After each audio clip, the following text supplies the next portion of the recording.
You're listening to Procurement 6, the weekly podcast from the team at Art of Procurement that summarizes this week in procurement in just 6 short segments. Hi there, I'm Philip Heitzen, and today is Friday, February 23rd, 2024. 6.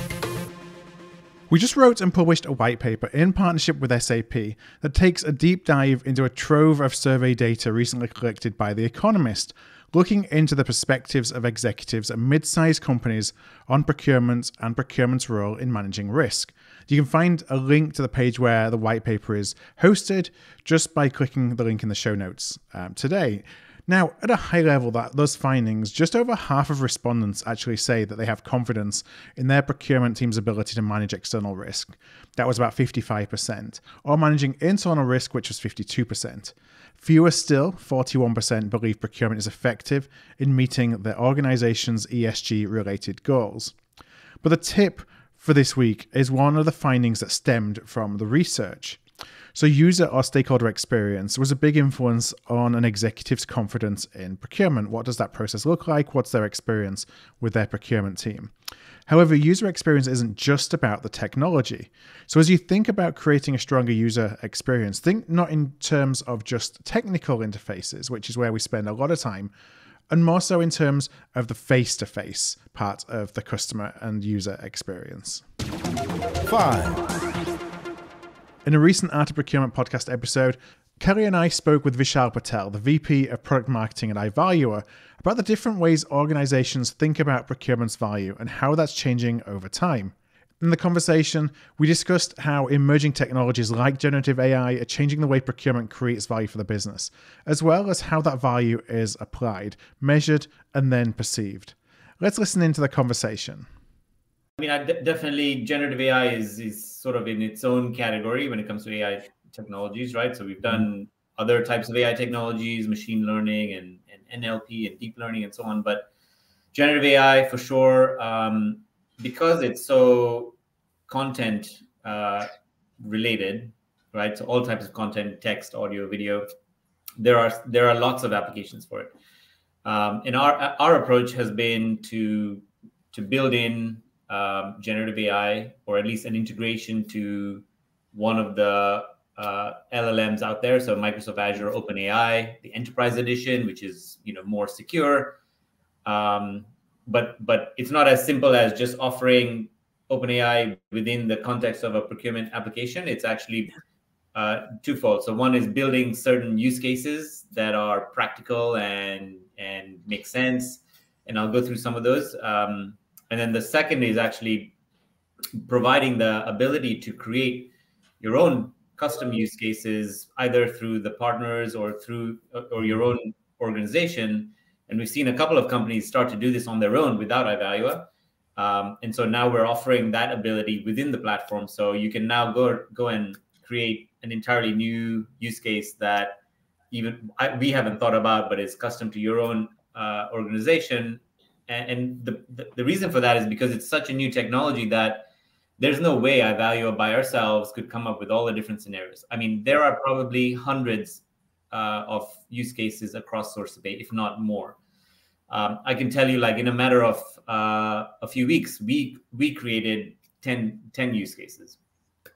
We think our partners will be able to create, another 50 use cases. And when we make this available to our customers, they'll be able to create hundreds of use cases.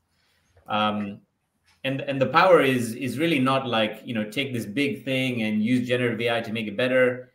I think it's actually the opposite, is like, take all the small things that take you a lot of time to do, like writing an email or summarizing an RFP response, or, creating the basis of an improvement plan. Well, it may be that we're still in the infancy stages of understanding how to fully apply technologies like generative AI into our workflows and our teams. But the potential for AI to help procurement make more of an impact, whether by becoming more efficient, providing better data, or freeing up time so we can focus on more strategic initiatives, is definitely here and now. 4. This week's episode of the Sourcing Hero podcast features Paul Nilsson, Director of Procurement at Douglas Elliman Real Estate and an avid reader. Paul spoke about a book he was reading and what its message means for procurement. Ikigai is a Japanese philosophy focused on finding purpose and meaning. The parts of the world are Iki, which means alive, and Gai, which means worth. Now, given how much time procurement spends thinking about value and worth, their personal and professional choices should absolutely make them feel alive. Listen to the interview to hear how the concept of Ikigai resonates with Paul at this point in his career. And be sure to check the show notes for 2 custom-written haikus. This is Procurement 6 from Art of Procurement. To get notified every time an episode is published, go to artofprocurement.com/subscribe. 3.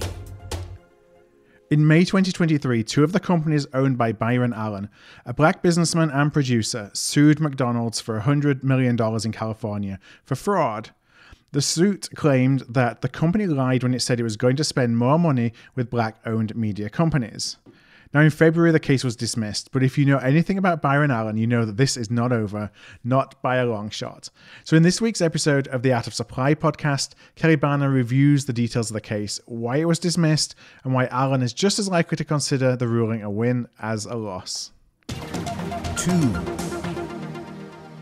Accenture last week announced that they've acquired leading pure-play procurement services firm, the highly regarded Insight Sourcing Group. This is hot on the heels of their recent purchase of Impendi Analytics, another procurement consulting firm. It's certainly an interesting time in the procurement services market.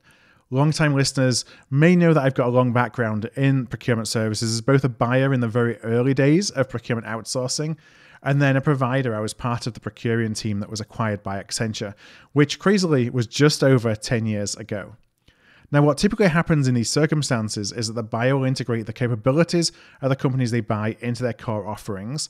And ultimately, the target market for a company like Accenture is a larger enterprise where they can cross-sell services across multiple verticals, procurement being one of those. Now, this leaves a gap in the market for smaller and mid-market firms, and so the race is going to be on for the smaller procurement services firms to step into that gap. I'm going to be really interested to see how this evolves over the next 12 to 24 months. 1. Digital Outcomes 2024, our digital event that explores how to turn investments in technology into real-world impact, takes place next week on February 28th at 10 a.m. US Eastern Time. In one of our sessions, I'll be exploring the impact of AI and the metaverse on the human experience with Clive Heal, the founder and CEO of Lavinia AI.